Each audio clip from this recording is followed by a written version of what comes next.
Hey y'all, Farmer Dre back at it. Out here in the high tunnel this morning, starting off the morning by checking on the plants, making sure the irrigation timer's on, making sure everything is ready to go for the day. We have a busy day planned ahead of us today, so let's go ahead and get after it. So first thing, I always come in here every morning and pick up the pots to make sure that they're heavy enough that they're not drying out. But, you know, a couple days after transplanting, they're looking good. They have grown a little bit. There's two birds in here, if you guys see that or not, on that end there. But anyways, they're not doing too much harm. Let's go in and check on the fertilizer system, how much fertilizer we have left in the tote here. So we got plenty of fertilizer. Everything's on. The water's on. The timer, see Irritol timer here. Everything's running. It's 9 a.m. Making sure that it is starting off at 8, 12, and 5 p.m. So everything is good with that. So everything's looking good. So now the sun hasn't come up fully out yet. It's still really cloudy outside.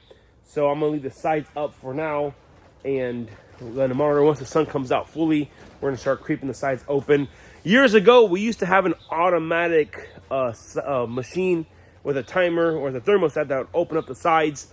But those are from our turkey farms. Back in the day, growing up, I grew up on a turkey farm. My parents, when they first moved to Missouri in 2004, they bought poultry farms. At a point in time, we had 2 turkey farms. So the whole side curtains and automatic ventilation and curtains and watering system is all second nature to us because we kind of grew up doing that with the timers and whatnot.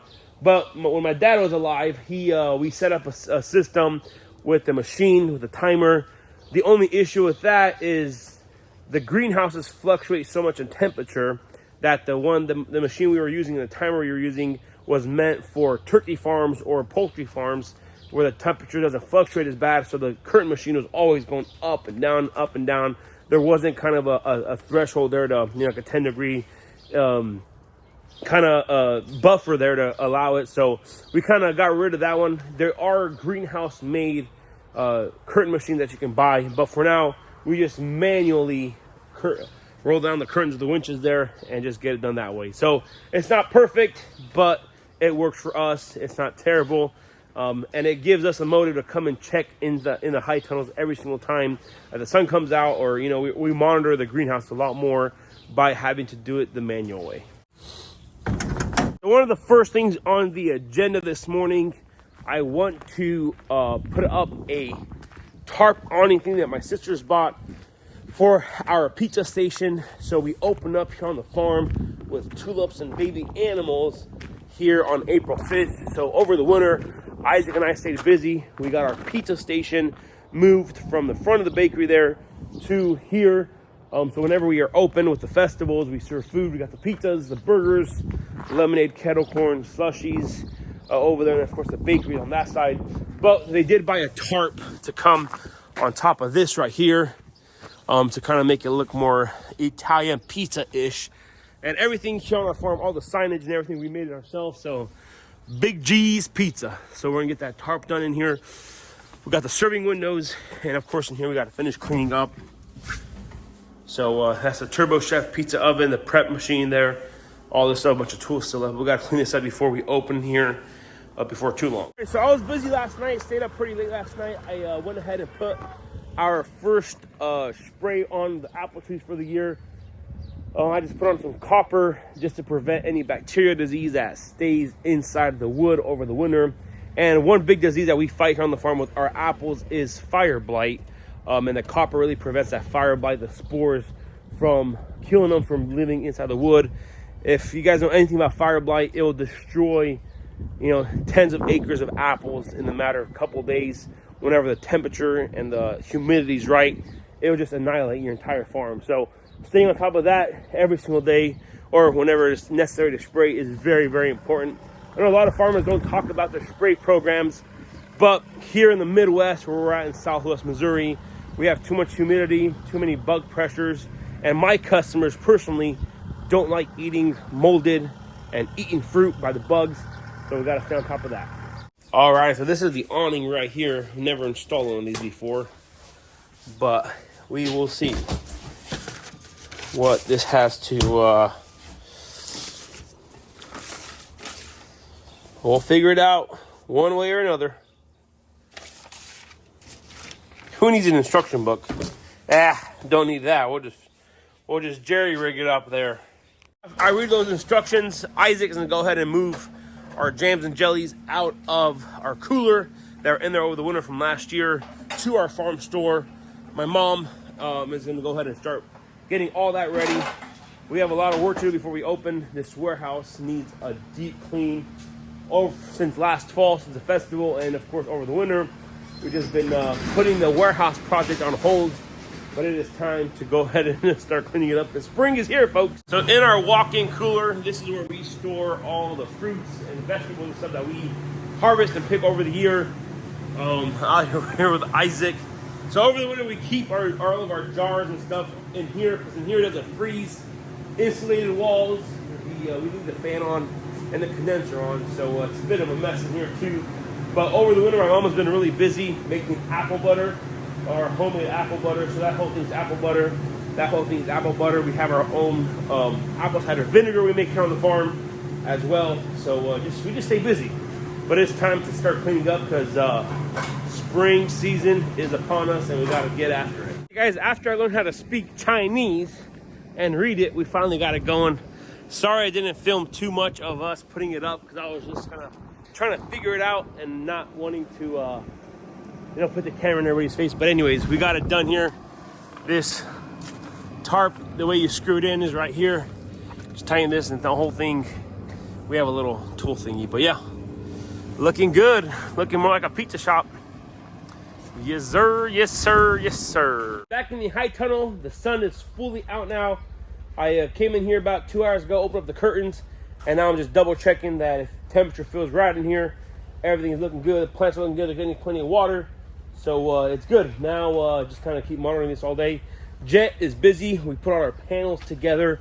I'm going to show you guys here in a second for our petting zoo that we're doing during our Tulip Festival. Tulips and Baby Animal Festival. So yeah, let me go and show you guys that real quick.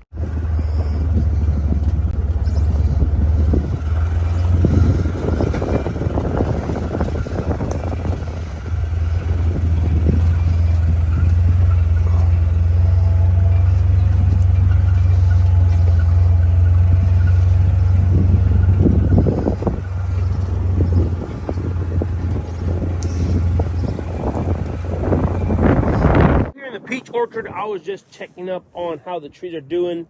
Unfortunately, we got some super sad news. We lost our entire peach crop this past winter.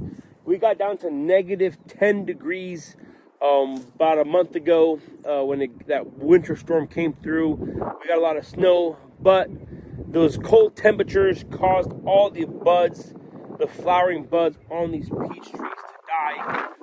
And this time of year this time of year, the trees are full of pink blooms, looking good everywhere. And then of course we got down to 24 degrees and we lost our entire peach crop last year.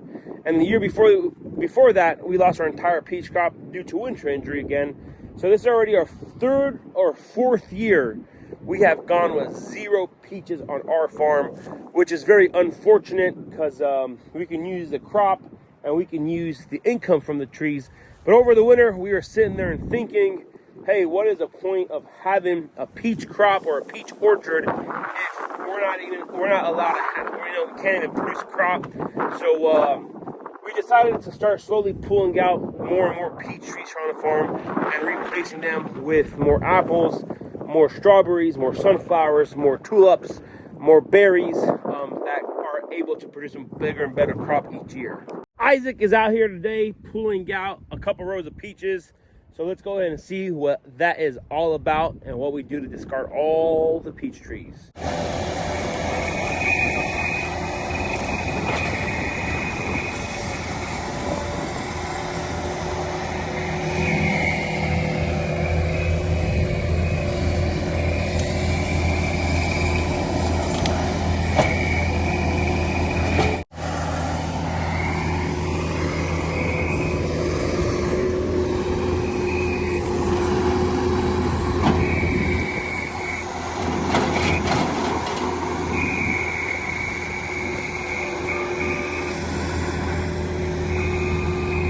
is just a day of running around.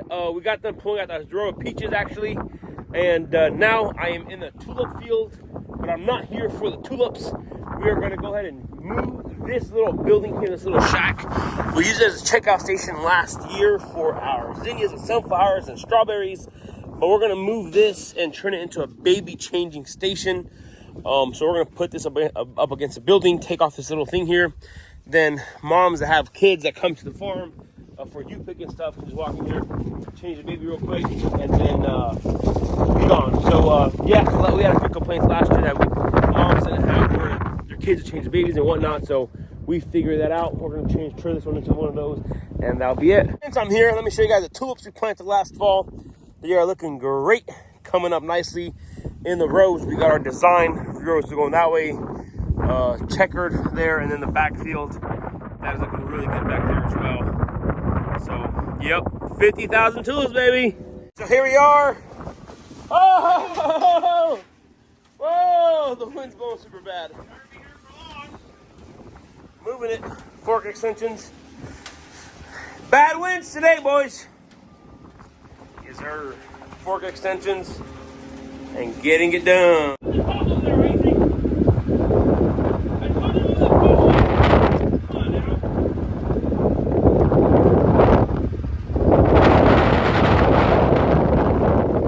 How about that wind on the dust? Ah!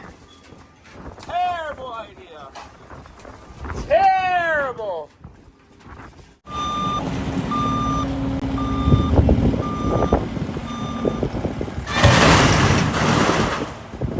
So here it is. We're gonna get a piece of poly, put on top of the door there, and write baby changing station on it with a vinyl there, and then the people will use the restroom here, wash their hands, and then change their babies.